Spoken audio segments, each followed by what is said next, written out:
গঙ্গারামপুরে প্রচারে জোর বিজেপি প্রার্থী সত্যেন্দ্রনাথ রায়ের। উন্নয়নের প্রতিশ্রুতিতে বাড়ি বাড়ি প্রচার।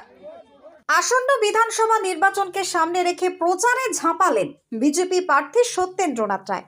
মঙ্গলবার সকাল থেকে তিনি গঙ্গারামপুর শহর মণ্ডলের 4 নম্বর ওয়ার্ডে বাড়ি বাড়ি গিয়ে ভোট প্রার্থনা করেন এবং সাধারণ মানুষের সঙ্গে কথা বলে উন্নয়নের প্রতিশ্রুতি দিয়েছেন। প্রচার চলাকালীন তিনি দাবি করেন, নরেন্দ্র মোদীর নেতৃত্বে দেশ যেভাবে এগোচ্ছে সেই ধারায় গঙ্গারামপুরের উন্নয়নও সম্ভব। দীর্ঘদিন ক্ষমতায় থাকা তৃণমূল সরকারের সমালোচনা করে তিনি অভিযোগ করেছেন এবং এলাকায় তেমন উন্নয়ন হয়নি বলেই তিনি জানিয়েছেন।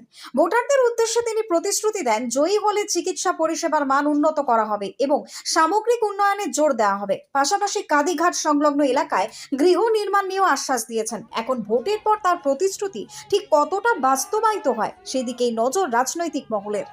Bureau report, Hili news Bangla. এটা পশ্চিম বাংলাদেশ হয়ে যাবে। আমরা চাইছি যে এখানকার সন্ত্রাস, এখানকার ধর্ষণ, এখানকার বিশৃঙ্খলা, এখানকার অত্যাচার, এখানকার শাসানি বাংলায় তৃণমূল সরকারের, এটা বন্ধ করতে হলে আমাদের পরিবর্তন করতে হবে। আর পরিবর্তন করলে আমাদের বিজেপি সরকার এসে যে ডবল ইঞ্জিন সরকার হয়, আমরা রাতারাতি এই অন্যায় অত্যাচার বন্ধ করে দেব এবং এরা পালিয়ে যাবে। এবং শুধু মুসলমানরা না, হিন্দুও যদি এই ধরনের সন্ত্রাসবাদী থাকে তাকেও রক্ষা করা হবে না।